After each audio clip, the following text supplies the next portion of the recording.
আমার সহকর্মী যারা ছিলেন আদাবর থানার ইসলামী আন্দোলনের থানা কমিটিতে যারা ছিলেন তাদের সকলকে ধন্যবাদ আমাকে আন্তরিকভাবে সহযোগিতা করার জন্য।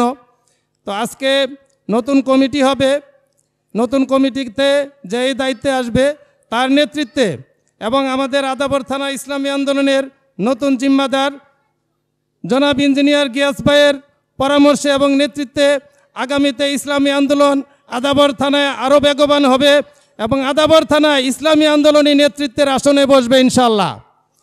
আপনাদের সহযোগিতায় বিগত 2 বছরে আমরা ইসলামী আন্দোলনকে যে স্থান থেকে আজকে যে স্থানে উপনীত করেছি, আমি আশা করব আগামীতে যে নতুন নেতৃত্ব আসবে তাদের নেতৃত্বে সে আরও উত্তরোত্তর বৃদ্ধি পাবে। ইসলামী আন্দোলন বাংলাদেশ থানা সম্মেলনের এখন সভাপতি বক্তব্য রাখবেন ইসলামী আন্দোলন বাংলাদেশ আদাবর থানার সংগ্রামী সভাপতি জননেতা হালাজ সাদিকুর রহমান সরকার।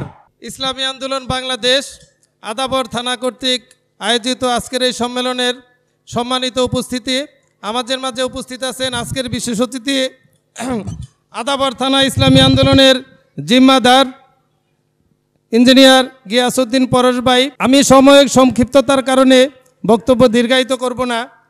আমি 2023 সালের মার্চ মাসের 18 তারিখে আপনাদের সকলের দোয়ায় সহযোগিতা এবং নগরের বিবেচনায় সভাপতির দায়িত্ব পাই।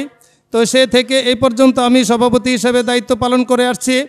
বিগত আমার 2 বছরে যে সকল কাজের সফলভাবে করতে পারছি সেই কাজের সফলতার আপনাদের সহযোগিতার কারণে হয়েছে, আমার নিজের কোনো কারণে হয় না। আপনাদের সহযোগিতায় আমি সফল হতে পারছি।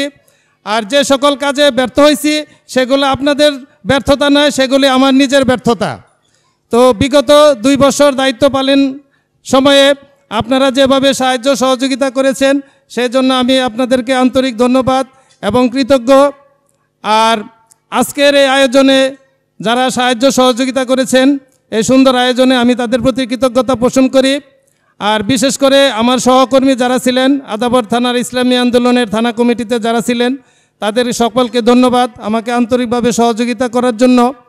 তো আজকে নতুন কমিটি হবে, নতুন কমিটিতে যেই দায়িত্বে আসবে তার নেতৃত্বে এবং আমাদের আদাবর থানা ইসলামী আন্দোলনের নতুন জিম্মাদার জনাব ইঞ্জিনিয়ার গিয়াস ভাইয়ের পরামর্শে এবং নেতৃত্বে আগামীতে ইসলামী আন্দোলন আদাবর থানায় আরও বেগবান হবে এবং আদাবর থানায় ইসলামী আন্দোলনী নেতৃত্বের আসনে বসবে ইনশাল্লাহ।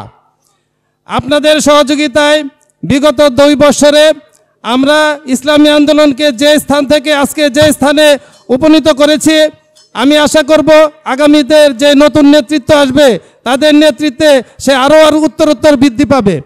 আমি আপনাদের সকলের সাথে কাজ করতে গিয়ে কারো মনে দুঃখ দিয়ে থাকলে আমাকে ক্ষমা করে দিবেন। আপনাদের কারো প্রতি আমার কোনো রাগ নাই, গুসা নাই। আপনাদের প্রতি শুভকামনা রইল। দেখা হবে ইনশাল্লাহ। আসসালামু আলাইকুম ওয়া রাহমাতুল্লাহি ওয়া বারাকাতুহু। সবাইকে অসংখ্য ধন্যবাদ।